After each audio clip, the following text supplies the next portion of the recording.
Haremos una pequeña introducción sobre la enfermedad, hablaremos de la clínica y de las características tanto de la enfermedad como de las formas de transmisión, también sobre el tratamiento y la epidemiología en España y mundialmente y por último los aspectos preventivos. Nuestro trabajo va a tratar sobre la toxoplasmosis, que es una enfermedad causada por el protozoo Toxoplasma gondii, que está presente en todo el mundo. Se le denomina Toxoplasma gondii por toxo, que viene del griego que significa arco, por su forma arqueada, y gondii por el ratón donde fue hallado. Esta enfermedad se describió por primera vez en 1908 en este roedor en el norte de África. Fue descrita por Charles Nicoll y por Louis Manceau, aunque su ciclo de vida completo se comprendió en 1960, gracias al descubrimiento del papel central del gato como huésped definitivo, donde el parásito se puede reproducir. El creciente papel de la infección por toxoplasma en pacientes inmunocomprometidos fue reconocido a mediados de la década de 1970. La verdadera importancia de la toxoplasmosis en los seres humanos seguía siendo desconocida hasta el año 2009. A continuación, voy a explicar las características del microorganismo. El Toxoplasma gondii es un parásito protozoario intracelular obligado, por lo que necesita como hospedadores a animales de sangre caliente. Estos hospedadores los podemos clasificar como definitivo, en el que incluiríamos solo la familia de los felinos, y hospedadores intermedios, en el que incluimos a los humanos, a los mamíferos, exceptuando la familia de los felinos, y a las aves.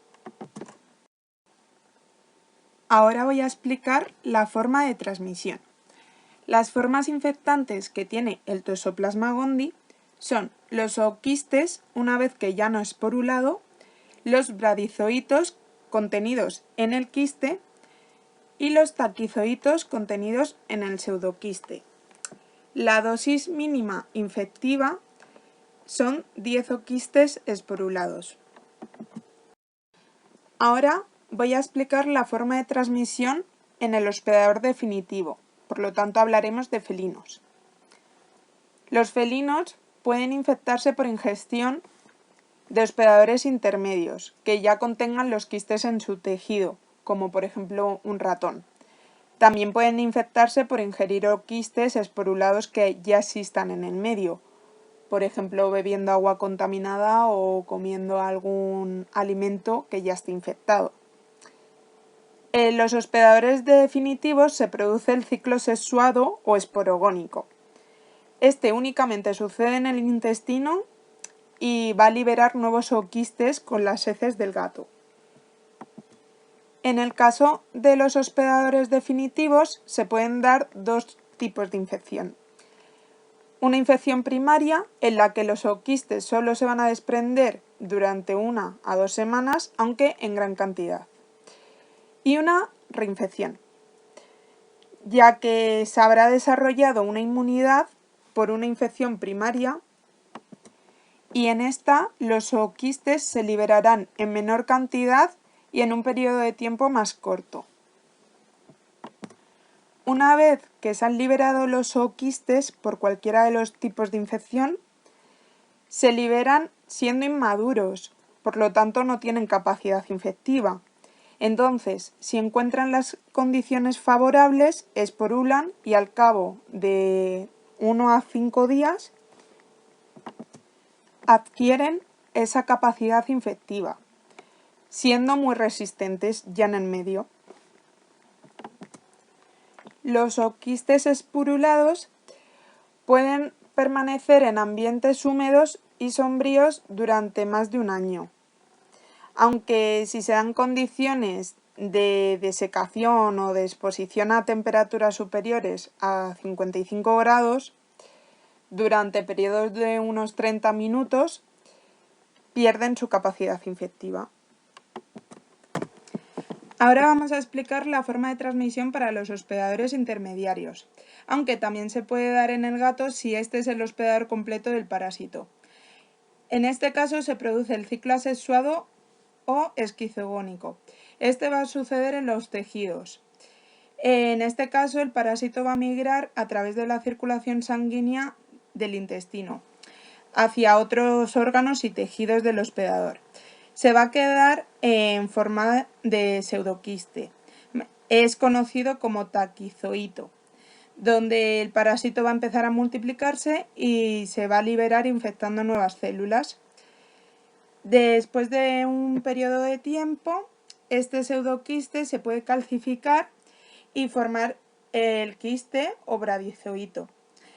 Este se va a localizar en el músculo esquelético, en el miocardio, en el cerebro y menos comúnmente en los ojos, y puede permanecer durante toda la vida del hospedador.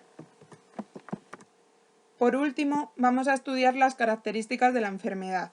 Cuando el parásito ha dejado de dividirse, ya ha formado el quiste o bradizoíto, la infección ya se ha hecho crónica, ya que se mantiene en un estado de latencia y se puede reactivar en caso de que el sistema del hospedador se encuentre deprimido. La infección del Toxoplasma gondii depende de 3 factores: la cantidad de inóculo, la virulencia de la cepa, ya que puede ser de tipo 1, de tipo 2, que son en las que entrarían las infecciones crónicas, dado que se da en casos congénitos o inmunodeprimidos, con episodios de reactivación, como hemos explicado anteriormente. O de tipo 3, que son las infectivas, pero no son comunes en humanos, no han sido estudiadas. Por último, también nos podemos encontrar con el factor del estado inmune del hospedador, que al final va a ser el que más relevante sea. Esta infección se puede dar por diferentes vías, como ya hemos explicado. Entre ellas, la vía digestiva, la respiratoria, la parenteral, que sería por una transfusión sanguínea o un trasplante de órganos en pacientes que alberguen de forma latente este parásito. Como ya hemos explicado, solo se reactivaría en el caso de que el sistema inmune del hospedador se encontrara inmunodeprimido. O, por último, sería la vía transplacentaria. Las consecuencias son graves y se produce durante la segunda mitad del embarazo, produciéndose un aborto o malformaciones en el feto. También cabe destacar que no se transmite por la lactancia. Vamos a pasar a la parte clínica de la enfermedad. En el diagnóstico, la enfermedad ocular se diagnostica basándose en la apariencia de lesiones en el ojo, los síntomas, el curso de enfermedad y las pruebas serológicas, como veremos a continuación. El diagnóstico de la toxoplasmosis se hace normalmente mediante pruebas serológicas. Por un lado tenemos la prueba de inmunoglobulina G, que es para saber si una persona es infectada, y por el otro lado tenemos la de la inmunoglobulina M, que es importante para saber el tiempo de infección, sobre todo en embarazadas. Por otro lado, el diagnóstico también puede hacerse mediante la observación directa del parásito en secciones del tejido teñido, en líquido cefalorraquídeo u otros materiales de biopsia, y esta técnica se utiliza con menos frecuencia debido a la dificultad de obtener estos especímenes. Los parásitos también pueden aislarse de la sangre u otros fluidos corporales, por ejemplo en el líquido cefalorraquídeo, pero este proceso puede ser difícil y requiere de tiempo considerable. Por último tenemos las técnicas moleculares que pueden detectar el ADN del parásito en el líquido amniótico, que pueden ser útiles para saber de la posible transmisión de madre a hijo. La infección adquirida por el toxoplasma en personas inmunocompetentes es generalmente una infección asintomática. Sin embargo, entre el 10 al 20% de los pacientes con infección aguda pueden desarrollar linfadenopatía cervical, como podemos ver en la foto de la derecha, y una enfermedad que es similar a la gripe. La evolución clínica suele ser benigna y autolimitada. Los síntomas suelen desaparecer en unas pocas semanas o meses. En casos raros, puede producirse una infección ocular con pérdida de visión. Por otro lado, en cuanto a los pacientes inmunodeficientes, suelen tener una enfermedad del sistema nervioso central, pudiendo tener retinocoiriditis, neumonitis u otra enfermedad sistémica, como podemos observar en la foto de la derecha, donde hay una retina que tiene una pequeña mancha negra, o en los pulmones también tenemos una foto que vemos cómo está el paciente con toxoplasmosis y después del tratamiento. Luego, en los pacientes que tienen SIDA, la encefalitis toxoplásmica es la causa más común de lesiones masivas intracerebrales y se cree que puede ser causada por la reactivación de una infección crónica que ya tenían previamente. La toxoplasmosis en los pacientes tratados con medicamentos inmunosupresores puede deberse a una infección latente recién adquirida o reactivada. La toxoplasmosis congénita es el resultado de una infección primaria aguda adquirida por la madre durante el embarazo. La incidencia y la gravedad de la toxoplasmosis congénita varían según el trimestre durante el cual se adquirió la infección, dado que el tratamiento de la madre puede reducir la incidencia de la infección congénita y reducir las secuelas en el lactante. Es importante que el diagnóstico sea rápido y preciso. Muchos lactantes con infección subclínica al nacer desarrollan posteriormente signos o síntomas de toxoplasmosis congénita. La infección por toxoplasma ocular es una causa importante de la retinocoriditis en los Estados Unidos. Puede ser el resultado de una infección congénita o de una infección después del nacimiento. En una infección congénita, los pacientes suelen ser asintomáticos hasta el segundo o tercer decenio de vida, cuando se desarrollan lesiones en el ojo. Para la toxoplasmosis sí existe tratamiento, que varía en función del grupo al que haya afectado. Si el paciente infectado es inmunocompetente, es decir, que es capaz de producir una respuesta inmunitaria normal, depende de los síntomas que presente. Si los síntomas son leves, como en la mayoría de los casos, no requieren tratamiento, pero si los síntomas son graves o persistentes, se suministra pirimetamina, que es un medicamento que se utiliza para el tratamiento de infecciones por protozoos y se combina con sulfadiacina, que es un antibiótico tipo sulfamidas. Además, se suministra leucovorina, que es más conocido como ácido folínico, que se utiliza para prevenir la supresión o anulación de la médula ósea. El tratamiento para este tipo de pacientes varía desde las 2 hasta las 4 semanas. En el caso de las embarazadas, el tratamiento puede disminuir las opciones de que el parásito atraviese la placenta y pueda infectar al feto. En el primer trimestre se suministra espiramicina, que es menos activa que la pirimetamina con sulfadiacina y por tanto no atraviesa la placenta, pero sí actúa como prevención para que la infección no llegue hasta el feto. Y este tratamiento se realiza hasta saber si el feto está infectado o no. En la prueba de la amniocentesis, en la semana 18 del embarazo, se extrae una muestra de líquido amniótico y se determina si el feto está infectado o no. Si el feto no está infectado, se continúa con el tratamiento con espiramicina. Y si el feto está infectado, se suministra pirimetamina con sulfadiacina y ácido folínico durante los 2 últimos trimestres del embarazo. No se deben usar antes, pues la pirimetamina es un teratógeno muy potente y puede causar malformaciones en el feto. Por último, en el caso de los pacientes inmunocomprometidos, como pueden ser los pacientes enfermos con VIH o enfermedades que debiliten al sistema inmune, se administran dosis más altas de pirimetamina. Y el tiempo de tratamiento son 6 semanas, con revisiones semanales para controlar la enfermedad.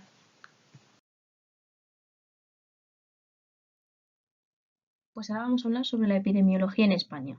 En nuestro país, la manifestación de la toxoplasmosis en mujeres embarazadas se encuentra entre el 11 y el 28%, según el territorio y el año de estudio, mientras que la incidencia de toxoplasmosis gestacional es del 1,9%.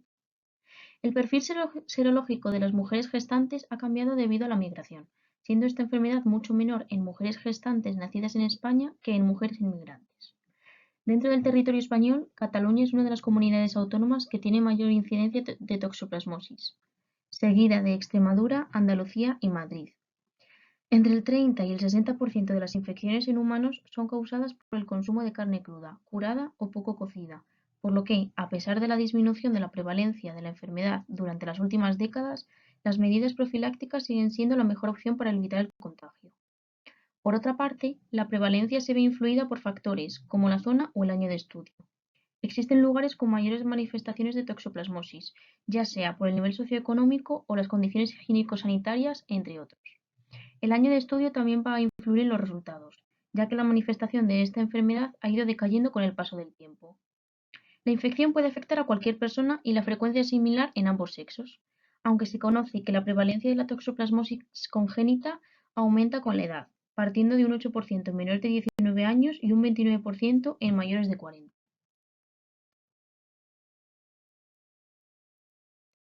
Respecto a la epidemiología mundial, se puede observar que la incidencia de esta enfermedad varía de unos países a otros. Por ejemplo, la manifestación de esta enfermedad es de un 41% en Polonia, un 26% en el sur de Suecia, un 22% en Italia, un 20% en Grecia y un 14% en Estocolmo. En Reino Unido, los niveles de seroprevalencia se sitúan en torno al 9%, y otros países como Sudán y Nueva Zelanda presentan prevalencias en torno al 34,1 y 33%. Mayores prevalencias se encuentran en Brasil, con un 74,5% y en Cuba, con un 70,9%. En países asiáticos, sin embargo, los niveles de prevalencia son bastante bajos, presentando un 0,8% en Corea y un 11,2% en Vietnam. Actualmente no existe una vacuna para esta enfermedad, por lo que es necesario llevar a cabo unas normas de higiene para evitar la infección. Lo primero de todo es una buena higiene en las manos antes de la comida, sobre todo después de haber manipulado carne cruda o habitáculos donde duermen los gatos, así como sus areneros.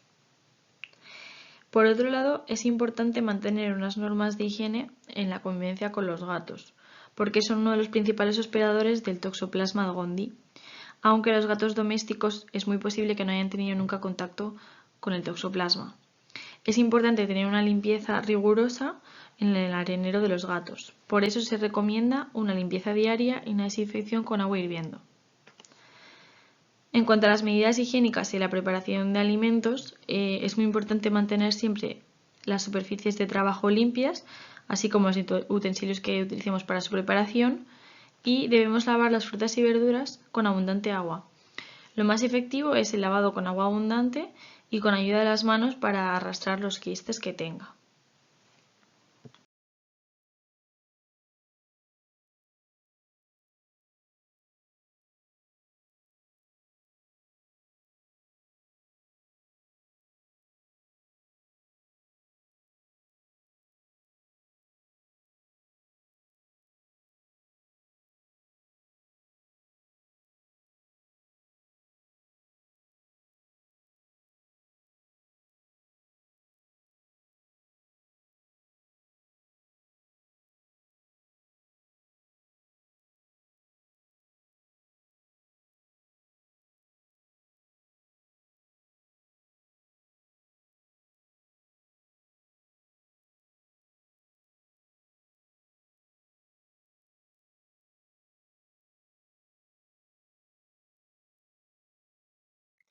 Vamos a hablar sobre algunas noticias relacionadas con este tema.